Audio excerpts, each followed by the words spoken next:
Baiklah, Assalamualaikum warahmatullahi wabarakatuh. Salam Malaysia Madani, salam IPGM Peneraju Guru Bertaraf Dunia dan salam IPGM KPT Kualiti Dinamik dan Keunggulan diucapkan kepada pensyarah yang dihormati iaitu Puan Zanaria binti Wahab. Dalam video rakaman kali ini, saya akan membentangkan e-portfolio yang telah saya hasilkan bagi memenuhi tugasan pentaksiran berterusan yang kedua dalam kursus BMMB 3203 Morfologi Bahasa Melayu. Dan e-portfolio ini adalah berkenaan pembentukan perkataan baharu dan isu kesalahan bahasa dari sudut morfologi. Terlebih dahulu, nama saya ialah Dini Denia binti Selamat dan saya daripada kelas 2 PISMP Bahasa Melayu 1. Baiklah, ini ialah isi kandungan yang terdapat dalam e-portfolio yang telah saya hasilkan ini. Pertama, terdapat subtopik 1 sifar iaitu pengenalan. Seterusnya, subtopik 2 sifar iaitu pembentukan perkataan baharu yang terdiri daripada 2.1 imbuhan bahasa Sanskrit, 2.2 imbuhan bahasa Arab Yunani, 2.3 imbuhan bahasa Yunani, Latin, Inggeris. Seterusnya ialah subtopik 3 sifar iaitu isu kesalahan bahasa yang terdiri daripada 3.1 media cetak, 3.2 media elektronik, 3.3 dialek, 3.4 pencampuran kod, 3.5 bahasa Melayu baku dan 3.6 iaitu kata pinjaman asing. Seterusnya, subtopik 4 sifar berkenaan kesimpulan dan akhir sekali subtopik 5 sifar iaitu rujukan. Baiklah, masuk kepada subtopik pengenalan 1 sifar. Umum mengetahui morfologi ini ialah satu cabang dalam bidang kajian tata bahasa Melayu. Dalam konteks ini, istilah morfologi secara dasarnya adalah berasal daripada perkataan bahasa Yunani iaitu morfologi, iaitu morphe bererti bentuk dan logos bererti ilmu.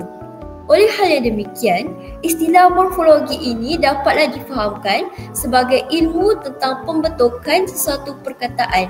Jadi morfologi ini gabungan antara perkataan, bentuk dan juga ilmu. Jadi morfologi ini tentang pembentukan ilmu tentang pembentukan perkataan. Lanjutan daripada itu, pembentukan bagi perkataan-perkataan baharu pula lazimnya muncul atau diwujudkan dalam satu bahasa atas tujuan untuk mendukung konsep atau perkara yang baru timbul dalam masyarakat pengguna tersebut. Contohnya lah, macam perkataan tu wujud sebab dia nak menyesuaikan dengan persekitaran masyarakat, apa yang berlaku dalam konteks masyarakat. Contohnya seperti perkataan baru macam COVID-19, maafkan saya. COVID-19 merupakan perkataan baharu setelah timbulnya wabak tersebut pada tahun 2020 yang lalu. Hal ini sememangnya juga turut sejajar dengan isu kesalahan kata yang ironinya turut sama boleh membentukkan perkataan baru dalam bahasa Melayu. Jadi isu kesalahan kata ni boleh membentukkan perkataan baru apabila berlakunya bahasa rojak, bahasa pencampuran kod yang menyebabkan ada satu waktu tu bahasa Melayu memang perlu membuat kata pinjaman macam parkir. Kita selalu cakap parking. Jadi berlakunya kata pinjaman bahasa Inggeris iaitu parking daripada isu kesalahan kata yang manusia sendiri selalu buat. Jadi boleh diklasifikasikan atau boleh dirumuskan bahawa pembentukan kata ni atau pinjaman kata ni berlaku untuk menyesuaikan dengan masyarakat semasa. Jadi inilah ilustrasi pengenalan. Saya letakkan gambar pedagang ni, Arab ni untuk dikaitkan dengan imbuhan bahasa Arab Parsi. Gambar telefon ni untuk dikaitkan dengan isu kesalahan perkataan yang biasanya terdapat di media sosial, media elektronik. Dan ini Yunani dapat dikaitkan dengan imbuhan Yunani, Latin, Inggeris. Dan ini Sanskrit dapat dikaitkan dengan imbuhan bahasa Sanskrit. Jadi inilah ilustrasi pengenalan saya. Baiklah, kita akan masuk ke subtopik seterusnya iaitu pembentukan kata baharu. Baiklah, pembentukan kata baru secara dasarnya dalam bahasa Melayu ni pembentukan kata baru dapat dikaitkan dengan bunyi asli bahasa Melayu. Jadi pembentukan perkataan yang baru dalam bahasa Melayu ni kita dapat kaitkan dengan bunyi aslinya. Hal ini dikatakan demikian kerana bahasa Melayu mempunyai sistem fonem, fonetik dan fonologi tersendiri yang mempengaruhi cara suatu perkataan asing untuk diserap dan disesuaikan. Jadi perkataan asing yang diterima ni tidaklah diterima bulat-bulat begitu saja, sebab masih perlu disesuaikan dengan bunyi asal bahasa Melayu. Jadi berdasarkan rujukan jadual di sebelah ni, bahasa Melayu mempunyai 8 konsonan yang dapat diklasifikasikan mengikut cara dan daerah sebutan. Jadi daripada 18 konsonan bunyi asli bahasa Melayu ni, perbezaannya ialah dari segi cara dan daerah sebutan. Contohlah macam kat sini konsonan P dan B mempunyai cara sebutan yang berbeza apabila melibatkan letupan di bahagian bibir. Dan sama juga dengan konsonan-konsonan lain. Seterusnya pula, oleh hal yang demikian, konsonan-konsonan yang dipinjam ini akan dibunyikan bersesuaian dengan bunyi asli bahasa Melayu, iaitu 18 konsonan tersebut. Seperti yang kita tahu, terdapat juga konsonan pinjaman dalam bahasa Melayu. Dan konsonan pinjaman ini tidak diterima begitu sahaja, perlu disesuaikan dengan bunyi asli bahasa Melayu ni daripada 18 konsonan ni. Dan bunyi konsonan pinjaman ni terjadi sebabkan daripada penerimaan istilah baharulah. Jadi dalam konteks ini bunyi konsonan pinjaman yang diterima iaitu TH, DZ, SH dan Q telah ditukar dan disesuaikan menjadi sebutan dalam bunyi asli bahasa Melayu daripada 18 konsonan ni menjadi sebutan S, Z atau D, SY dan K mengikut sistem ejaan rumi baharu. Namun terdapat juga bunyi-bunyi yang dikekalkan sekiranya perkataan tersebut tergolong sebagai istilah keagamaan yang terkait dengan akidah dan Al-Quran Islam. Jadi perkataan pinjaman ni, konsonan pinjaman ni seperti huruf TH ni disesuaikan menjadi huruf S. Jadi perkataan mital menjadi misal.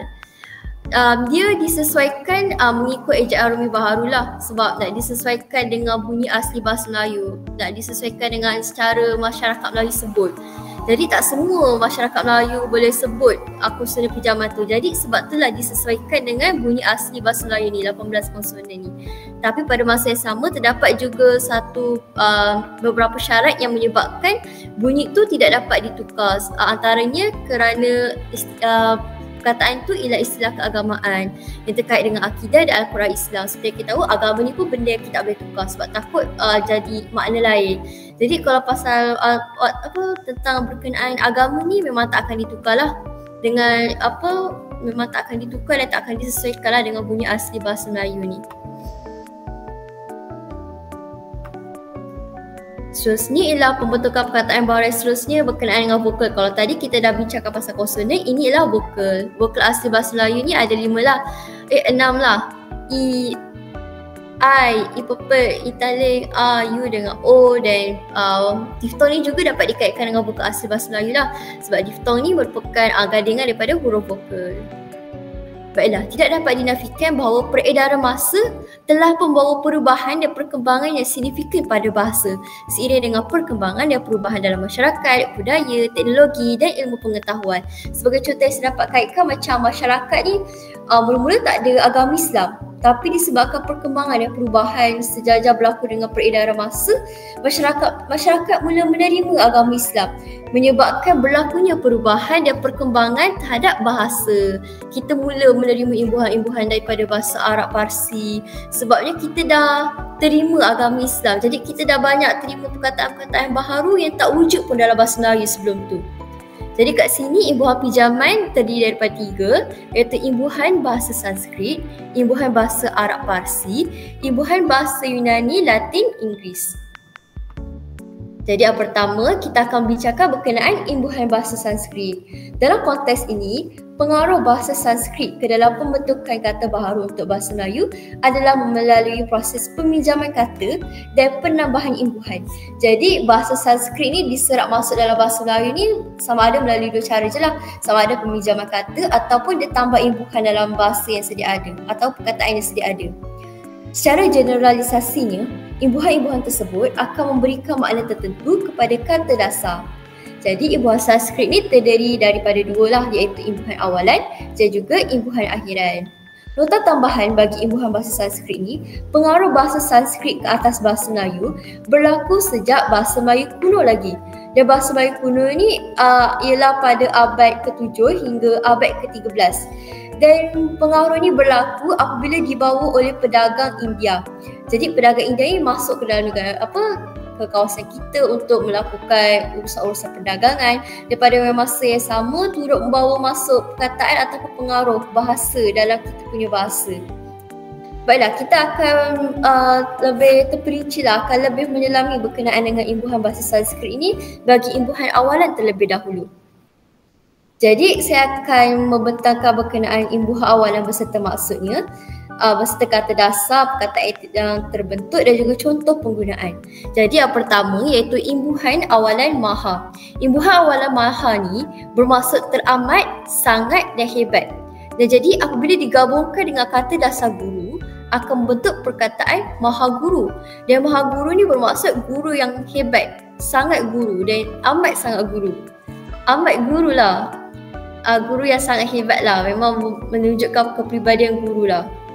Contoh penggunaan maha guru mengajar dengan penuh kebijaksanaan dan sangat disegani. Jadi sesuailah penggunaannya sebab kebijaksanaan, sangat disegani ni sesuailah dengan seorang guru yang hebat tu. Kedua ialah imbuhan awalan tata. Imbuhan awalan tata ni bermaksud peraturan dan susunan. Dan apabila digandingkan dengan kata dasar negara akan membentuk perkataan tata negara. Jadi contoh penggunaan bagi perkataan tersebut, tata negara penting demi sistem pemerintahan yang stabil. Jadi di sini tata negara ni penting, memandangkan tata negara ni maksudnya peraturan negara. Jadi peraturan negara ni penting demi sistem pemerintahan yang stabil.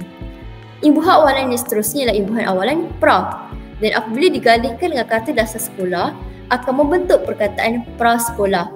Dan contoh penggunaan bagi perkataan tersebut, kanak-kanak di prasekolah belajar melalui permainan. Belajar melalui permainan memandangkan prasekolah ni merupakan era sekolah sebelum kanak-kanak masuk ke sekolah yang nyata, sekolah rendah. Jadi memang sesuailah kita gunakan dalam ayat ini. Seterusnya ialah imbuhan awalan swa. Swa ni bermaksud sendiri. Dan apabila digandingkan dengan kata dasar foto akan membentuk perkataan swafoto. Maksud di sini Mila mengambil dan contoh penggunaan bagi perkataan yang terbentuk tersebut, maafkan saya, iaitu Mila mengambil swafoto di tepi pantai. Maksud di sini Mila ni mengambil foto secara sendirilah, ambil gambar kamera sendiri, tidak meminta orang lain untuk ambilkan gambar dia. Sebab swa ni maksudnya kat sini sendiri. Dan bila gabungkan dengan foto jadi foto secara sendirilah. Seterusnya, imbuhan awalan tuna. Tuna ni bermaksud tidak mempunyai. Dan apabila digabungkan dengan kata dasar anggota akan membentuk perkataan tuna anggota. Contoh penggunaan bagi perkataan yang terbentuk tersebut, pusat itu menyediakan kemudahan khas untuk golongan tuna anggota. Maksudnya kat sini pusat itu menyediakan kemudahan khas untuk orang yang tidak mempunyai anggota badan. Seterusnya ialah imbuhan awalan eka yang bermaksud satu. Apabila digabungkan dengan kata dasar bahasa akan membentuk perkataan eka bahasa. Dan contoh penggunaan bagi perkataan tersebut, Abu membaca buku eka bahasa dalam bahasa Melayu. Maksudnya kat sini Abu membaca buku yang ada satu bahasa je buku tu, iaitu bahasa Melayu. Sebab eka kat sini maksudnya satu. Seterusnya ialah imbuhan awalan dwi. Dwi ni bermaksud dua. Dan apabila digabungkan dengan kata dasar bulanan akan membentuk perkataan dwi bulanan. Dan contoh penggunaan bagi perkataan tersebut, majalah pelajar diterbitkan secara 2 bulanan. 2 bulan sekali lah maksudnya. Seterusnya ialah imbuhan awalan tri. Kalau tadi 1, 2, tri ni 3. Dan apabila digabungkan dengan kata dasar lingual akan membentuk perkataan trilingual. Dan contoh penggunaan bagi perkataan tersebut, guru itu trilingual kerana fasih dalam bahasa Melayu, Inggeris dan Perancis. Jadi kat sini kita nampak ada 3 bahasa sesuailah dengan trilingual. Memandangkan tri ni merujuk kepada 3. Baiklah, seterusnya imbuhan awalan panca. Panca ni maksudnya 5. Dan apabila digabungkan dengan kata dasar indera akan membentuk perkataan panca indera. Contoh penggunaan, manusia bergantung pada panca indera untuk mengenali persekitaran. Jadi kat sini panca indera seperti yang kita tahu deria, dan kita pun tahu juga deria ni ada 5. Dan sesuailah sebabnya panca sendiri pun maksudnya 5. Seterusnya ialah imbuhan awalan pasca. Pasca ni maksudnya sesudah. Kalau pra tadi sebelum, pasca ni sesudahlah. Dan apabila digabungkan dengan kata dasar banjir akan bentuk perkataan pasca banjir. Contoh penggunaan bagi perkataan tersebut ialah kerja-kerja pembersihan giat dijalankan dalam tempoh pasca banjir. Jadi kita dapat tahulah kat sini pasca banjir ni bermaksud selepas ataupun sesudah banjir. Jadi kalau dah sesudah banjir tu mestilah akan ada kerja-kerja pembersihan kan. Jadi sesuai lah untuk kita gunakan imbuhan pasca iaitu sesudah ni untuk kat sini, untuk konteks dalam ayat ini. Baiklah, kini kita akan beralih kepada imbuhan akhiran bagi bahasa Sanskrit. Pertama ialah imbuhan akhiran wan. Imbuhan akhiran wan ni merujuk kepada pelaku atau kepunyaan lelaki. Dan apabila digandingkan dengan kata dasar usaha, akan bentuk perkataan usahawan. Contoh penggunaan ialah usahawan itu berjaya mengembangkan perniagaannya. Jadi kat sini usahawan ni merujuk kepada lelaki lah. Usaha lelaki tu mengembangkan perniagaannya. Usahawan ni biasanya seperti yang kita tahu dia lebih merujuk kepada perniagaan lah, macam kata nama. Seterusnya ialah imbuhan akhiran man, turut sama mempunyai maksud pada pelaku kepunyaan lelaki. Dan apabila digandingkan dengan kata dasar budi akan membentuk perkataan budiman. Abu seorang yang budiman dan sentiasa bantu orang lain. Jadi budiman ni boleh digunakan di sini sebab Abu ni merujuk kepada nama seorang lelaki. Seterusnya ialah imbuhan akhiran wati yang merujuk kepada pelaku atau kepunyaan tetapi wanita. Dan apabila digandingkan dengan kata dasar angkasa, perkataan yang terbentuk ialah angkasawati. Contoh penggunaannya, kanak-kanak itu bercita-cita menjadi angkasawati Malaysia yang pertama. Jadi kat sini kanak-kanak ni merujuk kepada kanak-kanak perempuan lah sebab dia bercita-cita menjadi angkasawati. Angkasawati ni merujuk kepada seorang wanita. Dan akhir sekali, imbuhan akhiran nita. Nita ni juga turut sama bermaksud kepada pelaku kepunyaan yang merujuk kepada wanita. Dan apabila digandingkan dengan kata dasar karya akan bentuk perkataan karya wanita. Dan contoh penggunaan bagi perkataan tersebut, karya wanita itu menghasilkan novel yang mendapat pujian ramai. Jadi maksudnya penulis novel yang mendapat pujian ramai itu merupakan hasil daripada karya seorang wanita lah. Sebab kat sini ialah karya wanita. Jadi kat sini saya ada sertakan ilustrasi imbuhan bahasa Sanskrit dan seperti kita dapat lihat, imbuhan bahasa Sanskrit ini masih lagi digunakan sampai sekarang. Ialah perkataan swasta, ada lagi imbuhan swa. Pasca banjir, imbuhan pasca masih ada lagi. Dwi tahunan, imbuhan dwi ni ialah imbuhan bahasa Sanskrit. Jadi imbuhan bahasa Sanskrit ni masih kita guna lagi kat sini dan kita mungkin tak perasan, kita mungkin tak nampak dan kita mungkin tak tahu yang itu sebenarnya dari bahasa Sanskrit. Baiklah, kini kita akan beralih pula kepada imbuhan bahasa Arab Parsi. Dari sudut persepsi yang lain, penerapan bahasa Arab ke dalam bahasa Melayu pula boleh diklasifikasikan kerana melalui ajaran agama Islam yang sememangnya memiliki pengaruh besar terutamanya dalam pemendaharaan kata. Dalam pada itu, terdapat beberapa perkataan Arab yang diterima pakai masih juga dikekalkan bentuk asalnya. Dan terdapat juga yang mengalami perubahan bentuk untuk disesuaikan dengan sebutan Melayu. Spesifiknya, perubahan ini melibatkan perubahan dari segi ejaan ke, bunyi ke dan aspek lainnya. Jadi seperti yang kita dapat rumuskan daripada pengenalan ringkas ni, imbuhan bahasa Arab Parsi ni melalui ajaran agama lah. Kemasukan agama Islam dalam kawasan ini pun telah membawa masuk banyak kosakata baru, menyebabkan kita memang perlu membawa masuk imbuhan bahasa Arab Parsi ni tetapi disesuaikanlah dengan sebutan Melayu. Dan ada juga yang tidak disesuaikan. Kalau lebih kepada keagamaan kita tak boleh tukar lah sebab takut maknanya berubah. Baiklah, jadi imbuhan Arab Parsi ni juga terbagi kepada dua, iaitu imbuhan awalan dan imbuhan akhiran. Dan imbuhan awalan ni hanya satu je, iaitu imbuhan awalan B. Dan imbuhan akhiran pula terdiri daripada imbuhan akhiran wi, i, ia, in, at dan a. Nota tambahan bagi imbuhan bahasa Arab Parsi, kedatangan Islam membawa penerapan bahasa Arab Parsi dalam bahasa Melayu bagi memahami istilah dalam agama Islam dan Al-Quran. Jadi kita akan membincangkan berkenaan dengan imbuhan bahasa Arab Parsi. Jadi bagi imbuhan awalan yang pertama ni dan satu-satunya ialah imbuhan awalan B. Dan imbuhan awalan B ni bermaksud tidak. Dan apabila digandingkan dengan kata dasar adab akan bentuk perkataan biadab. Dan contoh penggunaan bagi perkataan yang terbentuk tersebut, tindakan mengejek guru di hadapan kelas dianggap biadab dan tidak beradab. Jadi mengejek guru ni seperti yang kita tahu, benda yang tidak beradab. Jadi sesuailah dengan imbuhan ni, sebab bibu maksudnya tidak. Dan bila digandingkan dengan adab maksudnya tidak adab. Jadi sesuailah dengan tindakan mengejek ni. Seterusnya, imbuhan akhiran lah, kita masuk pada imbuhan akhiran. Sedangkan imbuhan awalan ada satu je. Jadi imbuhan akhiran imbuhan akhiran yang pertama iaitu imbuhan akhiran wi. Imbuhan akhiran wi ni mencirikan sifat pada kata dasar. Dan apabila digandingkan dengan dunia akan membentuk perkataan duniawi. Jadi duniawi ni kita boleh gunakan dalam ayat, mengejar duniawi boleh melupakan tanggungjawab terhadap keluarga. Jadi dunia ni apabila kita dah gabungkan dengan wi ni, kita dah bagi sifat lain dekat kata dasar dunia ni. Seterusnya ilahi turut sama bermaksud mencirikan sifat pada kata dasar. Apabila kita gandingkan dengan kata dasar azal akan menjadi perkataan azali. Contoh penggunaan, kasih sayang ibu adalah bersifat azali dan tidak berbelah bagi. Jadi imbuhan akhiran ini telah memberikan sifat pada azal menjadi azali yang bermaksud benda yang kekal yang dari dulu lagi. Seterusnya imbuhan akhiran iya iaitu sifat atau ciri pada kata dasar. Dan apabila digandingkan dengan kata dasar ilmu akan membentuk perkataan ilmiah.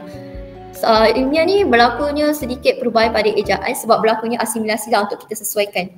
Contoh penggunaan, pelajar diminta menulis sebuah artikel ilmiah berdasarkan kajian yang telah dijalankan. Jadi imbuhan akhiran ia ni juga turut sama telah memberikan sifat kepada kata dasar ilmu. Jadi seperti kita tahu penulisan ilmiah ni macam penulisan akademik lah, penulisan yang berilmu.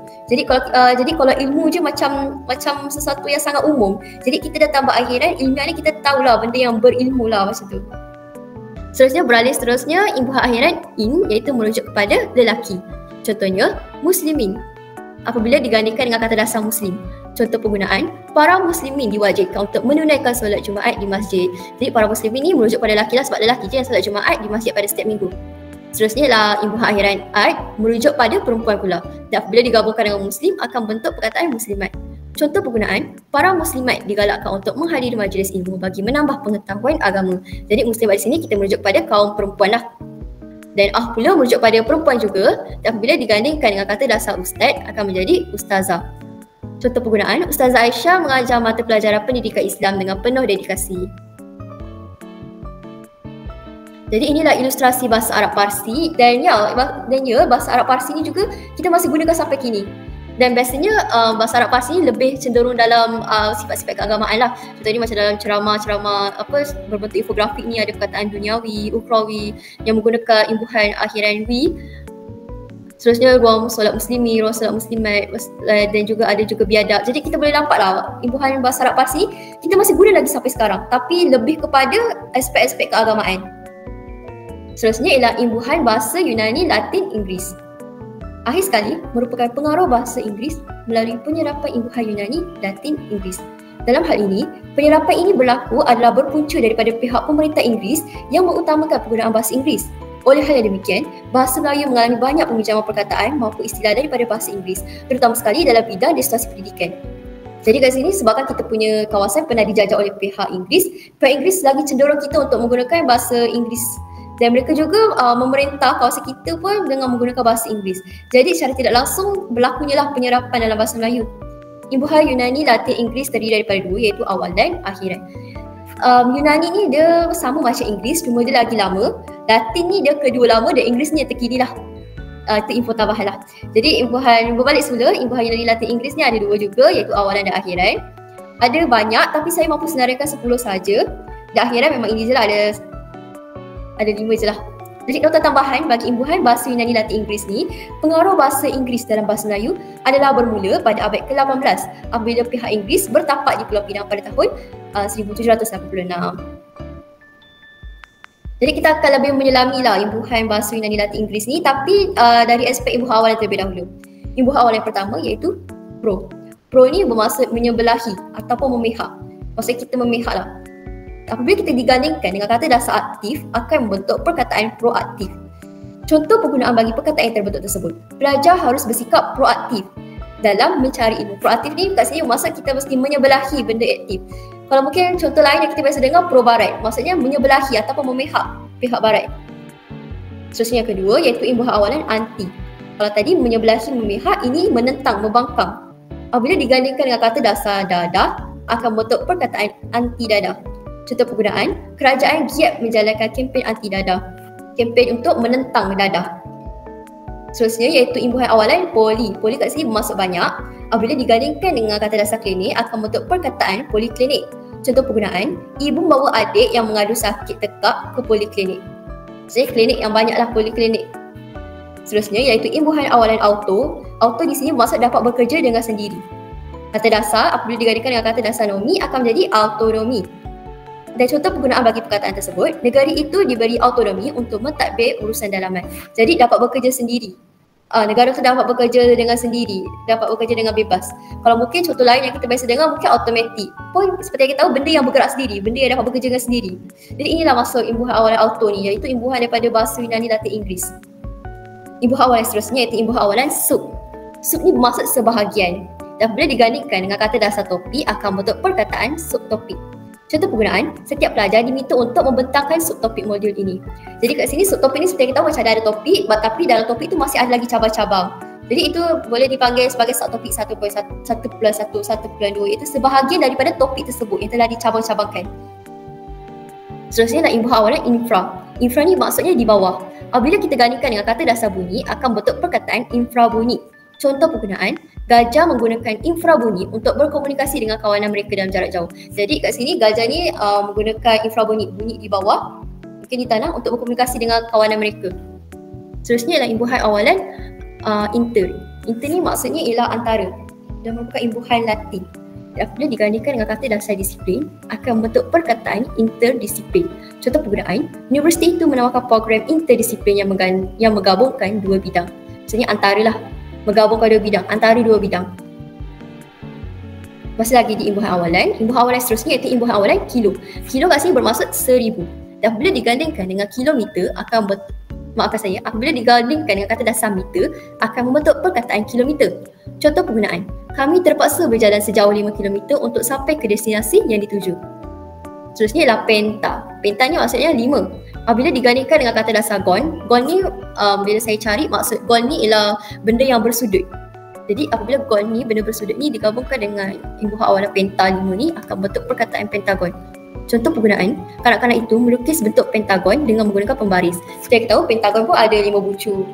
Jadi memang sesuai lah kita guna imbuhan awalan penta ni sebab imbuhan awalan penta ni bermaksud 5. Seterusnya imbuhan awalan terakhir saya letak di sini ialah imbuhan awalan foto. Foto ni maksudnya cahaya. Apabila digandingkan dengan grafi bermaksud akan bentuk perkataan fotografi. Maafkan saya. Contoh penggunaan, Yuna meminati bidang fotografi dan sering mengambil gambar pemandangan yang indah. Baiklah, kita akan beralih pula kepada imbuhan akhiran. Imbuhan akhiran bahasa Yunani Latin Inggeris yang pertama iaitu isma.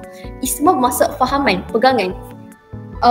Bukan contoh ada kat sini je, ada banyak lagi contoh-contoh lain yang kita pernah dengar macam nasionalisme, pegangan terhadap cinta akan negara kan. Memang maksudnya isma tu fahaman dan pegangan, fahaman seseorang.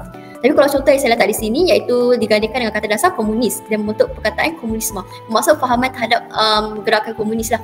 Contoh penggunaan, komunisme ialah sebuah ideologi politik dan ekonomi yang menekankan kesamarataan.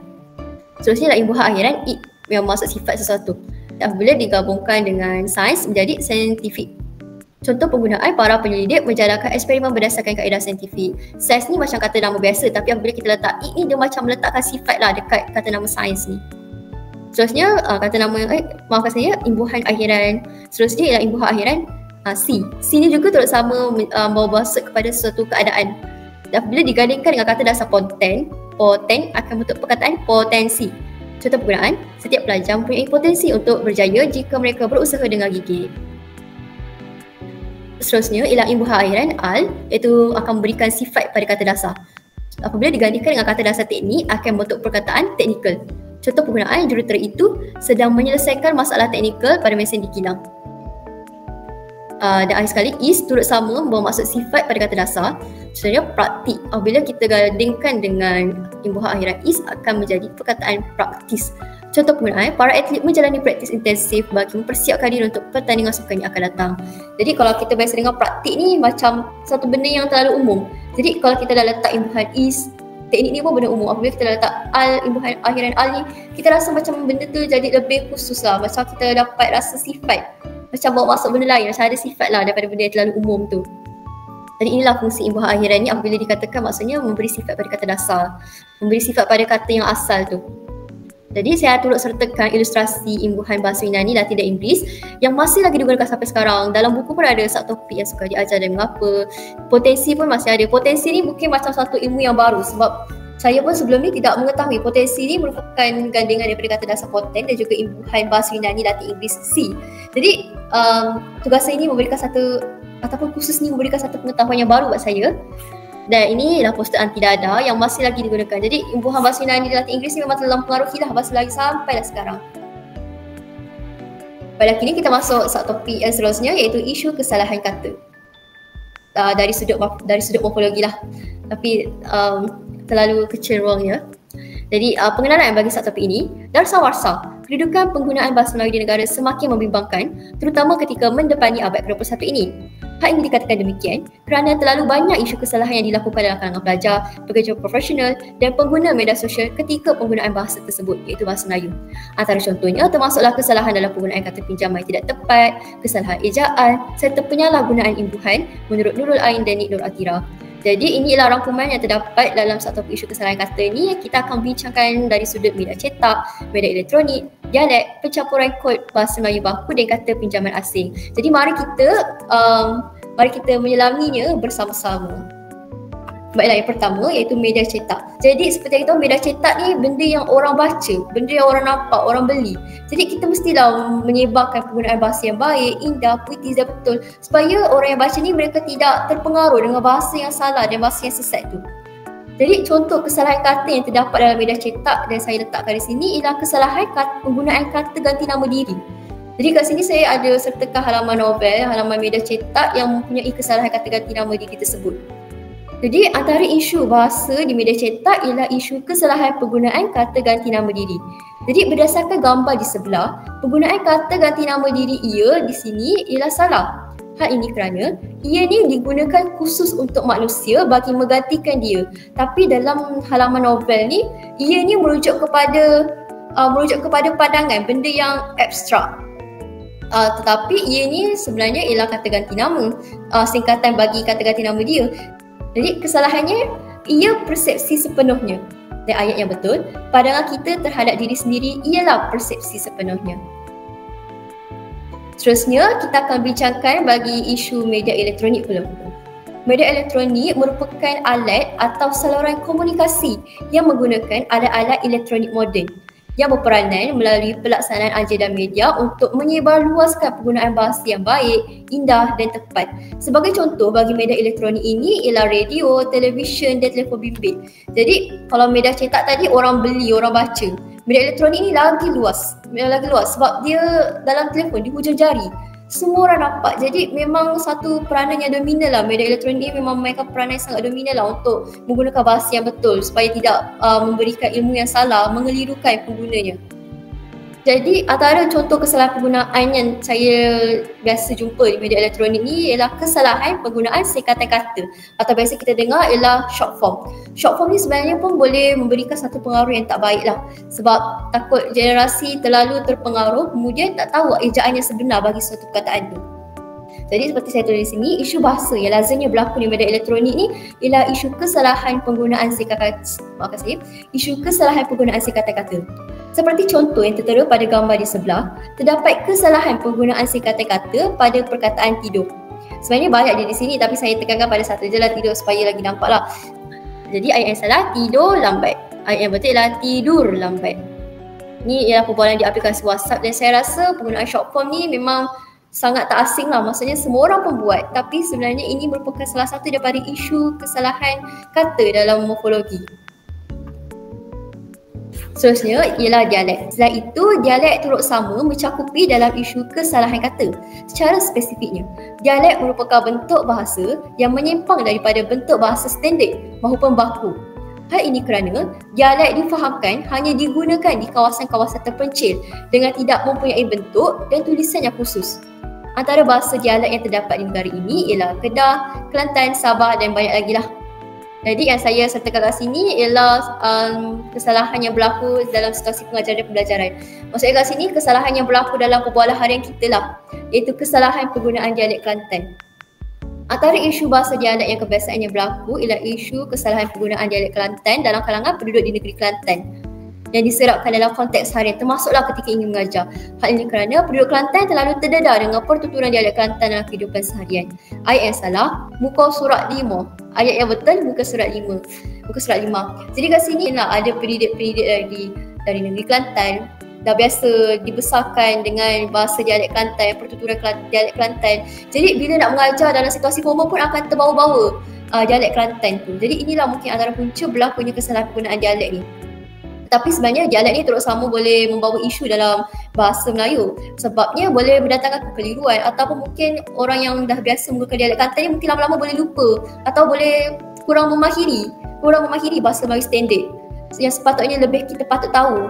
Jadi seterusnya ialah pencampuran kod yang terus sama banyak sangat berlaku dan saya sendiri juga melakukannya. Baiklah, isu kesalahan kata yang berikutnya ialah isu percampuran kod. Menurut Zamri tahun 2016, percampuran kod ialah keadaan apabila penutur mencampurkan dua bahasa atau lebih maupun ragam bahasa dalam satu situasi penggunaan bahasa. Hal ini dikatakan demikian kerana kecenderungan tersebut, maksudnya kecenderungan percampuran bahasa tersebut berlaku dalam satu komunikasi difahamkan adalah sebagai strategi untuk penyampaian mesej yang lebih berkesan kepada generasi kini.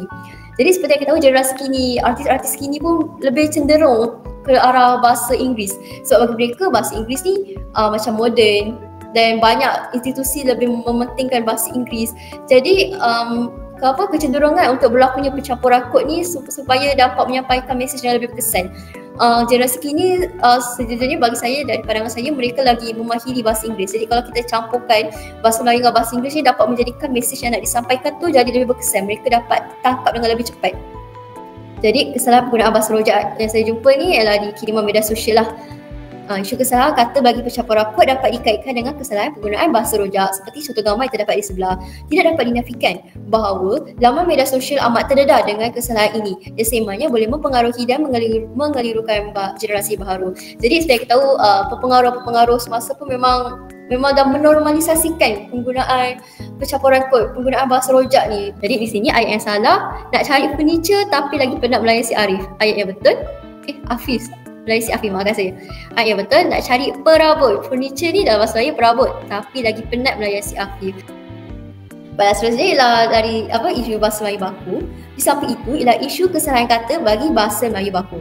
Terlebih dahulu, bahasa baku ialah bahasa yang betul dari segi ejaan, istilah, sebutan, penggunaan kata dan frasa ayat, singkatan, akronim, tanda baca dan laras bahasa. Jadi inilah komponen-komponen inilah yang dapat dikaitkan dengan gelaran bahasa Melayu baku ni. Oleh hal yang demikian, bahasa baku ini merupakan bahasa yang betul dan baik menurut tata bahasa serta tepat menurut gaya bahasanya. Jadi bahasa Melayu baku ni bermaksud penggunaan bahasa Melayu yang tepat lah, yang betul lah. Jadi sebagai contoh yang saya jumpa ialah kesalahan penggunaan imbuhan bahasa Melayu. Jadi saya dapat ni dari berita dalam talian. Isu kesalahan kata bagi bahasa Melayu baku boleh dikaitkan dengan kesalahan penggunaan imbuhan. Memandangkan bahasa Melayu baku ni nak dapat gelaran penggunaan bahasa Melayu baku ni mesti kena ada bahasa yang betul, baik, tata bahasa yang tepat. Jadi kalau imbuhan dah salah ni, jadi satu kesalahan lah, jadi satu isu kesalahan lah. Jadi seperti gambar yang tertera pada contoh berita dalam talian ini, terdapat kesalahan penggunaan imbuhan lah. Hal ini dikatakan demikian kerana imbuhan awalan bagi dirakam adalah berbentuk pasif, iaitu di ni biasanya memang untuk benda yang pasif. Sedangkan ayat pada perenggan tersebut merupakan ayat aktif, iaitu beliau hadir bagi, mula pun dengan subjek. Jadi dah salah ini ayat aktif tapi menggunakan imbuhan di. Jadi kat sini salahlah penggunaan imbuhannya. Jadi ayat yang salah, beliau yang hadir bagi dirakam keterangan berhubung kes rasuah. Ayat yang betul, beliau yang hadir bagi merakamkan keterangan berhubung dengan kes rasuah. Dan akhir sekali ialah isu kesalahan kata bagi kata pinjaman asing. Jadi kata pinjaman asing ni ialah perkataan yang diambil dari bahasa lain dan digunakan dalam bahasa Melayu. Perkataan ini boleh datang dari bahasa Inggeris, Arab, Sanskrit, Tamil, Cina dan lain-lain. Dan bagi saya, kata pinjaman asing yang paling popular dan paling banyak orang guna kata pinjaman asing bahasa Inggeris lah. Macam perkataan popular pun perkataan pinjaman bahasa Inggeris. Jadi kata pinjaman bahasa Inggeris ke bahasa Melayu ni haruslah disesuaikan ejaannya dengan sebutan bahasa Melayu. Contohnya macam kalendar. Kalau dalam bahasa Inggeris, kalendar tu C kan ejaan dia. Tapi kalau dalam bahasa Melayu, kita mesti sesuaikan dengan sebutan Melayu, iaitu tukar dengan huruf K. Jadi kesalahan yang saya jumpa ialah kesalahan ejaan kata pinjaman. Isu kesalahan kata pinjaman asing lazimnya adalah melibatkan kata pinjaman bahasa Inggeris. Hanya dikatakan demikian kerana masyarakat seringkali mengambil enteng terhadap ejaan sehingga ejaan kata pinjaman hanya dimelayukan semata-mata. Sebagai contoh seperti gambar papan iklan di sebelah. Jadi masyarakat ni dia macam terlalu mengambil enteng dengan berlakunya perubahan dalam ejaan bahasa Melayu daripada kata pinjaman bahasa Inggeris. Maksudnya tak semua perkataan Inggeris tu diambil secara bulat-bulat. Kalau macam popular tu memang betul lah bulat-bulat tak ditukar, tapi ada beberapa syarat tu yang menyebabkan perlunya bertukar sebab kita nak sesuaikan dengan sebutan Melayu. Contohnya macam kalendar tadi, lepas tu lagi macam tuition pun kita tukar juga. Jadi memang seperti yang kita dah bincang dari awal tadi lah, kalau macam konsonan pinjaman pun kita kena sesuaikan dengan konsonan pinjaman bahasa Melayu asli, termasuk dengan kata pinjaman asing juga, turut macam benda yang sama, benda yang berkesinambungan. Jadi kalau macam dalam papan iklan di sebelah ni, tertukarlah kosmetik dengan ejaan bahasa Inggeris. Patutnya C ni biasanya kita biasa tahu dalam bahasa Inggeris memang K ni guna huruf C. Alhamdulillah, akhirnya kita pun telah sampai kepada kesimpulan e-portfolio kita. Kesimpulannya, pembentukan perkataan baharu yang diwujudkan dalam bahasa Melayu ini haruslah dieja dan digunakan pada tempat yang tepat dan juga sesuai. Dalam hal ini, kesalahan-kesalahan bahasa yang terdapat di media cetak dan media elektronik dengan melibatkan isu kesalahan dialek, percampuran kod bahasa Melayu baku serta kata pinjaman asing ni sewajarnya dititik beratkan dan dipandang serius oleh pelbagai pihak dalam lapisan masyarakat agar kesalahan tata bahasa tidak terus berleluasa dan mengelirukan. Baiklah, itu sahaja untuk video tugasan 2 saya berkenaan dengan e-portfolio, dan inilah yang saya dapat rukalkan bagi hasil e-portfolio yang telah saya hasilkan ini. Terima kasih kepada Puan Zanaria kerana banyak mendidik saya sepanjang pembelajaran bagi kursus morfologi ini, dan saya akhirnya dapat menghasilkan kedua-dua PB dengan sangat baik.